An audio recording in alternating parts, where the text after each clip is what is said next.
আব্বা, তা তো জানেন আমি আজ 3 দিন বিয়ে করেছি। না খালাম তো তোর বিয়েতে, ভালোই দিল। তা তো খাইলে আমি আজ বিয়ে করেছি 3 দিন, সে আমার শাউরির কি কায়দায় করে বিয়ে। কিরে মালটা ভাই, কি দিয়ে কি কাজ টুক করেছিস কি? ওই রকম করে লজ্জা দিস না দিন, বিয়ে তো খারাপ কিছু না, সেও আমার চাইলো আমিও তার চাইছি, তাই বিয়ে করে ফেলেছি। বাহ, এটা ভালো কাজ। কেমনই তাই এ নিয়ে সালিশের কি আছে? তা আবার হয়, আমার আব্বা যদি আমার শাশুড়ির বিয়ে করে তাহলে আমার বউ তার মেয়ে হয়ে গেল না আমার আব্বার, আর এদিকে আমি তো তার ছেলে আগের থেকে আছি, তাহলে আমরা দুইজন ভাই বোন হয়ে গেলাম না? তাহলে তো সম্পর্কের মধ্যে ঘেবলা। এমনই একটু মানায় শোনাই নে না। কি করে বানাই নেব? আমার বউ শ্বশুর বাড়ি আর আমার শ্বশুর বাড়ি এক জায়গায়, দুঃখী তাই আমার আব্বার শ্বশুর বাড়ি আর আমার শ্বশুর বাড়িও এক জায়গায়। তো কষ্ট মেনে নেওয়া যায় না। আমার যদি ছেলে পেলে হয় তাহলে আমার আব্বার দাদা কবে না নানা কবে, আর আমার আব্বার যদি ছেলে পেলে হয় তাহলে আমার মামা কবে না দুলো ভাই কবে। তো মহা বিপদে বললাম। এর আগে এরম সালিশ তো আমার সামনে আসেনি। আমি কোন দিক পক্ষ নেবো এ তো মোলাম আমি। আমার বউ আমার সাথে ঝগড়া করে বাপের বাড়ি যাবে কি করে? বাপের বাড়ি যে ঘরের মধ্যে ওই রাস্তাতে ঘুরে আসে কি আবার এই বাড়ি উঠবে? আরে বাপু, ঝগড়া না নাই করলে? ঝগড়া নাই করলাম না, কিন্তু আমার যখন শ্বশুর বাড়ি জাতি মন যাবে তখন আমি কোনে যাবো? আরে যা, তুই আমাদের বাড়িতে আসেন যা, তোর পাস।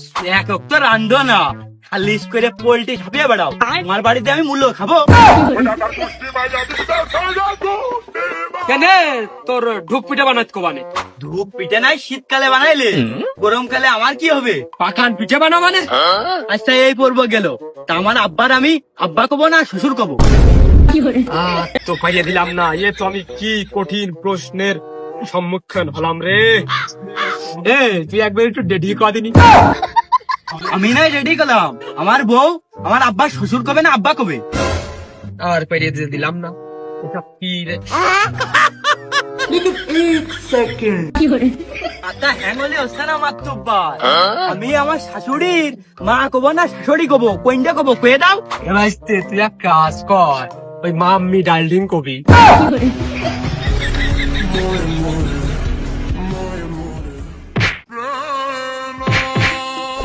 আমার বউ তার নিজের মা শাউরি কবে না মা কবে, কোনটা কবে? দুইজন মানিয়ে শুনিয়ে এক করে নে রে বাবা। আমারও তো সংসার ধর্ম আছে, আমার বাড়ি জাতি হবে। তুমি নাই বাড়ি গেলে, আমার তো বাড়ি গেলেই মনে হচ্ছে আমি শ্বশুর বাড়ি আছি না নিজের বাড়ি আছি, আমি তো বুঝতে পারতিস নে। বিশ্বাস কর মনি, আমিও বুঝতে পারতেছি নে। ও মালটা, তোমার সেটা সরিয়ে দেবো। তুমি একটা কাজের মতো কাজ করেছো। আরে আমি তো তখন টের পাইনি যে এইরকম হবে নে, গিয়ার মূল্য তো জড়িয়ে গেছে। অমনি তুগার বাপ বিটার নেটা তো এই সালিশ করতে গেলি তুগার দাদার লাগবে, আবার তোরা বাপ করিয়ে দে। আর মালটা আমি কিডা যেন? তুমি আমাকে কুরবান ভাই, মাতুব্বার প্রিয় অভিভাবক। তা আবার হয় নাকি? তাহলে আমি হেনে খেয়া। ও কুরবান ভাই, তুমি সালিশ করতে এসো আমাদের বাপ বিটা। তুগার বাপ বিটার শাড়ি আমি করতে যাবো। শোনো মাতুব্বার, নাটক খাপালি হচ্ছে না, আমার প্রশ্নের উত্তর দিয়ে যাবা, যেহেতু মাতুব্বার হয়েছো। কি প্রশ্ন তুই কর দিবি? তোর প্রশ্নের উত্তর দে, আমি এতে দূর হই। আমি কি নিজের বাড়ি আছি না আমি ঘর যাবই? তুই দোকানে সরাটে বসে আছিস? বাদে যে আমার বোন, সে আমার বউ ভাই কোন কায়দায়? এই শালা জানি। আমি ভাইসে গেছি, আমি ভাইসে আমার এর ভিতরে টানিস নে। তাহলে আমি এর মধ্যে কে? আমার আব্বার বিয়েন, আমার আব্বার ঘরে থাকবে কোন কায়দায়?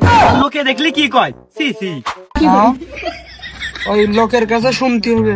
পুরো আমার ফুফু সাউড়িয়ে গেল, আর আমার খালা সাউড়িয়ে গেল, এটা আমার এখন মেনে নিতে হবে। আর এখন জমি আমার ফাঁস হয়ে গেল, 2 ভাগ হয়ে গেল। এই শালা, বেশি কথা বললি মেয়ে কিন্তু ছাড়িয়ে নিবানে। মাতুব্বার দেখেছো? দুবার এই শালা কি করছে উত্তর দে।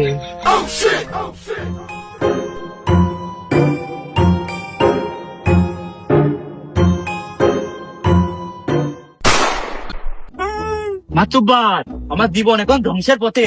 আমার বাপের জমি কি এখন ভাড়া দিতে হবে? আমি হেনে গা আমি এখানে কি করতেছি? এ সুরা কারা?